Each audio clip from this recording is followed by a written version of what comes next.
des nouvelles de l'expérience Autofarm, hein, on y va tout de suite. Alors, on commence comme d'habitude par la mise à jour Autofarm. Donc là, ces 2 derniers jours, là, c'était pas très bon. On a très sérieusement descendu de plusieurs centaines de dollars. Donc, qu'est-ce qui se passe? Eh bien, c'est le jeton SBDO qui descend pas mal. Moins 20% en 24 heures, 7 jours. Donc là, on est dans une belle tendance descendante. Là. Bon, ça fait pas mon affaire puisque j'en avais acheté un petit peu ici en espérant profiter d'un petit bond. Et ben, pour l'instant, ça n'a pas marché. Voilà, c'est la vie. On va voir si ça continue à plonger comme ça. Donc ce sera à suivre dans les prochains jours et ça continue à descendre. Alors voilà pour la première chose. La deuxième chose, c'était par rapport à l'expérience Eclipse Protocol. Et donc je voulais vous montrer comment faire pour récupérer des jetons qui sont bloqués sur une ferme qui a disparu.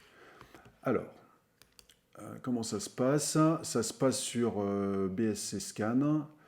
On peut récupérer plein d'informations sur la blockchain, le suivi des transactions, mais aussi, on peut aussi interagir avec la blockchain. Donc, je vais vous montrer ça. Alors, première chose, retrouver le contrat avec lequel il faut interagir.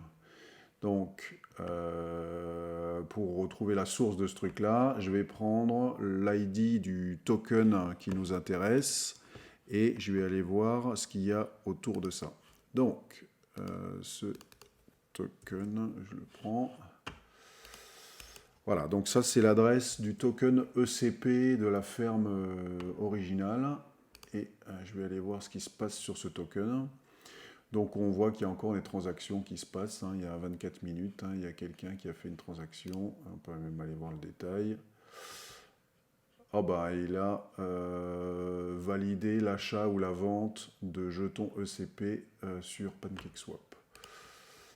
Donc voilà ce qui se passe, et maintenant je vais voir quelles sont mes interactions avec ce jeton. Donc je prends mon numéro de portefeuille. Je le colle ici, donc si vous voulez voir pour vous, hein, vous prenez votre numéro de portefeuille.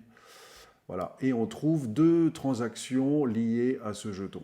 Alors, la plus vieille, c'est celle-là, c'est quand j'ai approuvé l'achat du jeton sur PancakeSwap pour commencer à farmer sur cette ferme. Et la deuxième, c'est celle-là qui est intéressante. Oups, qu'est-ce qui se passe? C'est là qu'il faut que je clique. La deuxième, c'est quand j'ai approuvé le fait de mettre des jetons ECP sur un contrat. Et ça, c'est le contrat de la ferme Eclipse Protocol. Donc ça, il faut le copier. C'est ça qui est important. Alors, allons voir le contrat en question. Donc on voit les transactions qui sont liées à ce contrat. On voit que la dernière transaction, elle date de 21 heures. Et ensuite, ce contrat, on peut aller interagir avec lui. Bon, on a même le code du contrat. J'avoue que je ne sais pas lire ce genre de code. Bon. On peut interagir avec ce contrat et on peut lui poser des questions. Et il y a une question qui est intéressante, c'est ça, user information. Donc, ce formulaire permet de demander des infos sur un utilisateur en particulier. Donc là, en l'occurrence, moi, je vais prendre mon numéro, hop, ici. Donc vous mettez le vôtre. Et ici, on doit entrer le numéro du pool dans lequel on a mis des jetons. Donc dans une ferme, on va prendre un exemple ici. Donc ça c'est sur Goose. Les fermes qui sont là, elles ont toutes un numéro. Et ce numéro, il faut l'entrer ici. Donc on va regarder par exemple sur la ferme numéro 0. Je regarde et donc dans ce contrat, j'ai la quantité de 0. Je peux aller voir dans un autre, le numéro 1. Dans ce contrat, j'ai la quantité de 0. Donc, si vous avez déposé des fonds sur cette ferme, en fait, c'est sur ce smart contract qui est enregistré dans la Binance Smart Chain, vous allez rechercher vos avoirs ici en cherchant le numéro de la ferme, donc 1,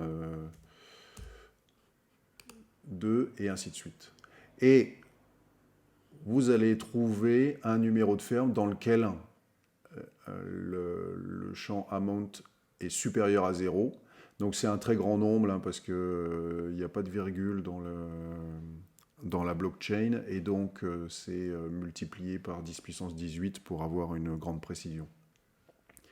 Donc vous allez trouver un grand numéro. Je vais vous montrer ce que ça donne sur la session que j'ai enregistrée pour moi. Et ensuite, avec ce numéro, vous allez pouvoir retirer ces fonds.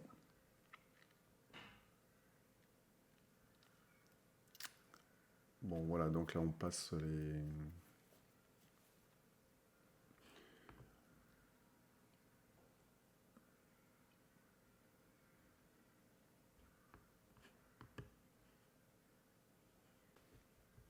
Alors, avant de pouvoir interagir avec ce contrat, il faut s'authentifier. Donc, quand on passe sur Write Contract, on a la possibilité de se...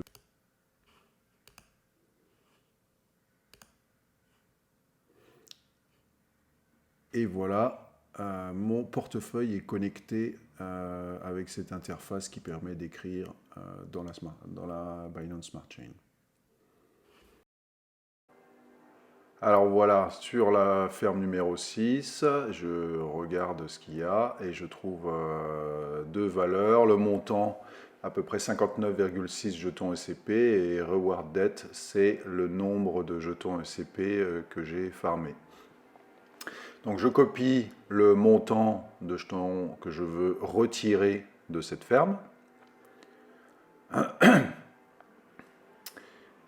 Je vais aller écrire dans le contrat, donc je trouve le formulaire.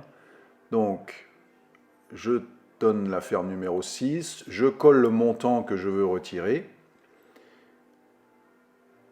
Je vais aller vérifier dans MetaMask où on en est.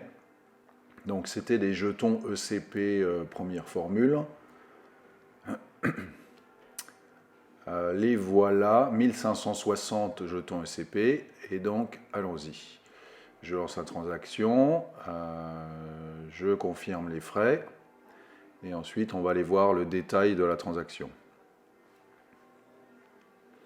On attend qu'elle s'exécute. Ça vient, et voilà.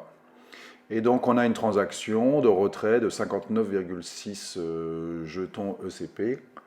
Et je pense qu'il y avait 7,5 jetons de farming. Voyons voir le résultat. Et donc des jetons ECP. Maintenant j'en ai 1627. Donc ils ont bien été sortis du contrat et déposés dans mon wallet MetaMask. Bon voilà, j'espère que vous avez apprécié ce petit truc de manipulation de Binance Smart Chain. Et je vous souhaite une bonne journée et à demain pour de nouvelles aventures.